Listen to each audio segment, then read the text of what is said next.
ہم عمران خان کے چاہنے والے اس کے فالورز جو ہیں ہم رول آف لا پہ بلیو کرتے ہیں اور ہمیں یہی اس نے تعلیم و تربیت کی ہے اور اسی کے لیے یہ پاکستان کے اندر یہ جو پورا انریسٹ محکمانہ انریسٹ ہے یہ اسی لیے کہ یہاں رول آف لا قائم نہیں ہو رہا ابھی تک، مگر ہم پابند ہیں اس بات کے۔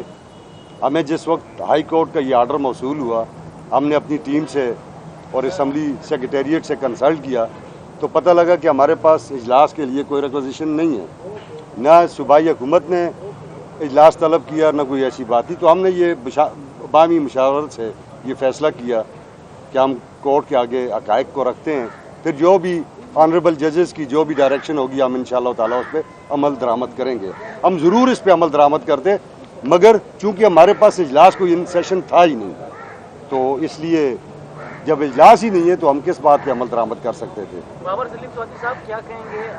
گورنر نے ایک خط لکھا تھا اجلاس بلانے کے لیے، وہ کیس ہائی کورٹ میں بھی ہے، ہائی کورٹ نے اس میں شارٹ آرڈر کیا، اس میں ڈکلریشن دے دی کہ گورنر کا اختیار ہے یا نہیں، لیکن گورنر کا لیٹر تو تھا آپ کے پاس اجلاس بلانے۔ اچھا، وہ جو گورنر صاحب نے جناب آنریبل گورنر نے ہمیں لیٹر بھیجا تھا وہ ہم نے اپنے لا ٹیم سے مشاورت کے بعد جو ہماری سیکریٹریٹ کی ہے وہ ہم نے بھیج دیا تھا لا ڈپارٹمنٹ کو، تو ان کی طرف سے بھی جواب آ گیا ہے کہ جناب گورنر صاحب آج خود جو ہے اجلاس طلب نہیں تھے کر سکتے۔ دیکھیں ہم کوئی بھی کام کرتے ہیں جب ہم رول آف لا کی بات کرتے ہیں تو پھر ہم قانون ہی کی طرف دیکھتے ہیں کہ وہ ہمیں کیا ایڈوائز کرتا ہے، تو یہ اسی لیے ہم یہ کورٹ میں آج اپیئر ہوئے ہیں اور آنریبل ججز سے ہم یہی چاہتے ہیں کہ وہ اس بات کو لیبریٹ کریں گے اور ہمیں بتائیں گے کہ ہم نے آگے کیا، جو بھی ان کی ڈائریکشن ہوگی ہم اس پہ انشاءاللہ تعالیٰ عمل اور درآمد کریں گے۔ جی صاحب، آپ کسٹوڈین آف دا ہاؤس سے اور ممبران کے جو حقوق ہیں ان کا تحفظ بھی یقینی بنانا آپ کی ذمہ داری بنتی ہے، تو آپ کو نہیں لگتا کہ ڈیلیبریٹلی انسیال نہیں لیا جا رہا؟ میرا نہیں خیال ایسی بات ہے۔ اس سے وفاق اور صوبے کے درمیان سیاسی تصادم پیدا نہیں ہوگا؟ نقصان کیسے ہو سکتے؟ وفاق کا کیا تعلق ہے ہمارے حلف کے ساتھ؟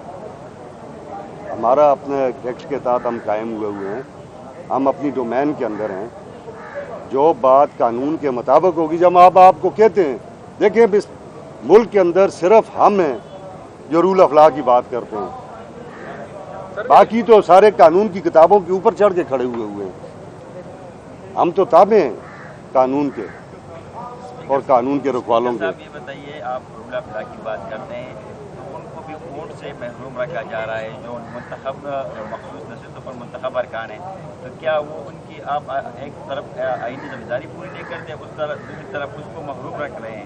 کیا یہ رول آف لا میں نہیں آتا؟ یار جی یہ بہت ساری باتیں، دیکھیں بڑی لمبی ڈیٹیل میں نہیں جانا چاہتے، پورے پاکستان کا قصہ میرے ساتھ نہیں کھولنا ہے، اس بات پہ آپ رہیں۔ ہم کورٹ میں کیوں آئے ہیں؟ ہم اسی لیے آئے ہیں کہ کورٹ ہمیں ڈائریکشن دے ہم نے کیا کرنا ہے۔ ہم کورٹ کو ہم نے حقائق سامنے ان کے لانے ہیں کہ جناب ہمارے پاس کوئی اجلاس ان سیشن نہیں ہے، تو ہم کس طرح حلف لے لیں؟ جب اجلاس ہوگا تو ہم حلف لیں گے نا۔ ہم اگر کورٹ کی ڈائریکشن کو پھر پوری نہیں کریں گے تو یہ جو سوالات ابھی آپ کر رہے ہیں یہ تب پھر جائز بنتے ہیں۔ ٹھیک ہے جی، اور الیکشن کمیشن تو بادشاہ ہے نا جی، اس وقت تو وہ کچھ بھی کر سکتا ہے نا، ہم تو کورٹ جو ڈائریکشن دے گی اس پہ عمل کریں گے۔ اجلاس نہیں ہے تیاریاں پوری ہیں الیکشن کے لیے؟ یار یہ بات سے بات نکلے گی۔ ہاں اسمبلی کی طرف سے تیاریاں پوری ہیں؟ ہم ہر وقت تیار ہیں جی، بات سنیں، ہم ہر وقت تیار ہیں، چھوڑیں بیٹھنے کو، کھڑے کھڑے بات کریں گے۔ سر کیا اسمبلی کی تیاریاں کل مکمل ہے؟ انتخابات کے لیے اب ہوں گے کہ نہیں، یہ فیصلہ تو اب کل ہی ہوگا۔ دیکھیں وہاں پولنگ اسٹیشن ڈکلیئر ہو چکے ہیں، الیکشن کمیشن بادشاہ ہے، وہ جب چاہے آ جائے۔ ہم اسمبلی سیکریٹریٹ تو موجود ہے نا جی، ہم تو کہیں بھاگے نہیں جا رہے، کورٹ ہمیں ڈائریکشن دے دی ہے ہم کر لیں گے۔